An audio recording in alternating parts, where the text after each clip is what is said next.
As the FBI continues to investigate the killers in the San Bernardino terror attack, there are new questions about how Tashfeen Malik was able to enter the United States.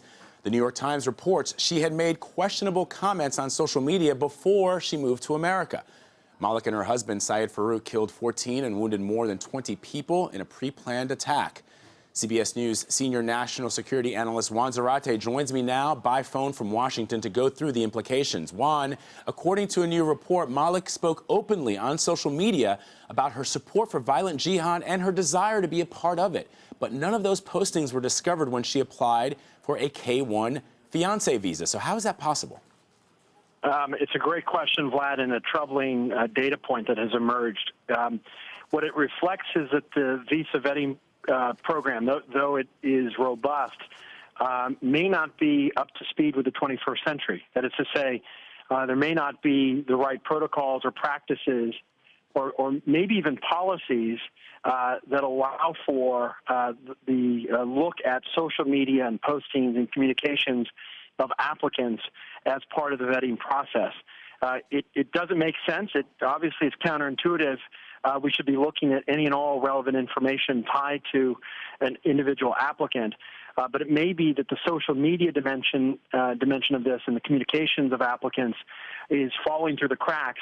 And it may be a matter of policy in practice, but it also may be a function of resources, where authorities may just not have enough resources to be trolling through the social media accounts of all applicants.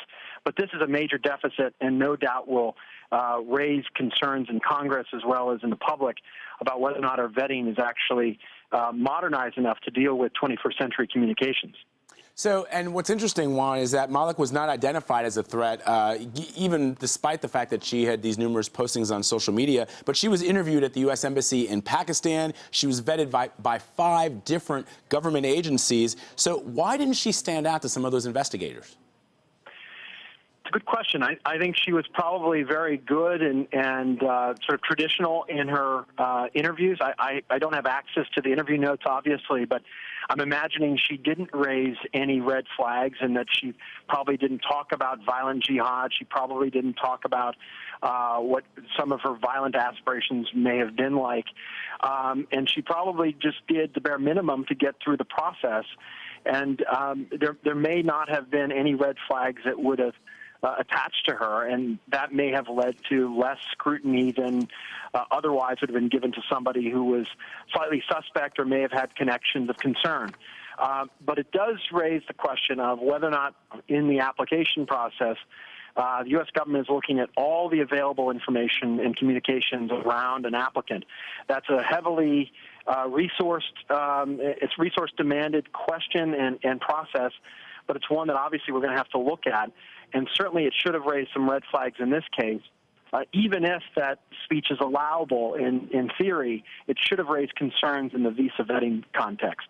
Juan, before I let you go, the president delivered a statement today from the Pentagon, and he talked about the numerous advances the United States is making in the fight against ISIS. He listed some specific leaders of that terror group that have been taken out by the United States. He talked about the more than 9,000 airstrikes that have been conducted on the terror group. He also mentioned the fact that 40% of the territory that ISIS had controlled has now been taken back from them. What did you make of the president's comments?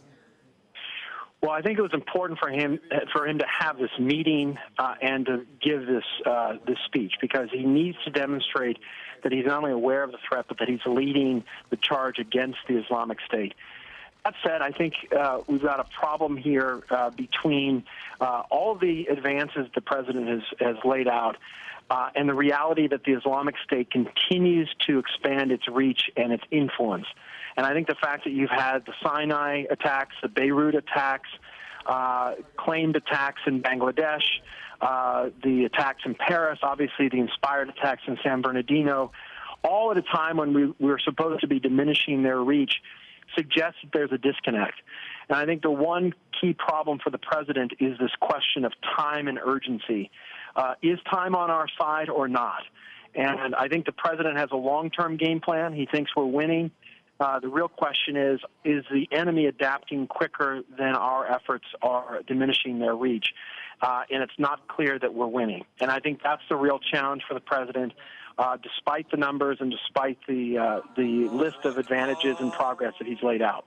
Juan, is it fair, though, to make a distinction between the advances that the United States and the coalition is having on the ground militarily vis-a-vis those who might be radicalized to carry out acts of terror here in the United States, the way we saw with these individuals in San Bernardino? In other words, could we ultimately, the president's goal is to completely wipe away ISIS from Syria and Iraq. If that is achieved, could we still see some attacks in the West by people who are motivated by the ISIS ideology?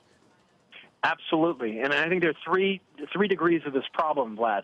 One is we may be diminishing certain territory and resources for the group, but they still are entrenched, as the president said, in key capitals and urban environments: Fallujah, Ramadi, Raqqa, Mosul, the second largest city in Iraq.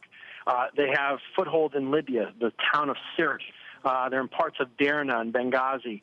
And they are having and establishing footholds in places like Afghanistan and even Yemen. And so the problem is, as we diminish in certain parts, we retain the hold in others.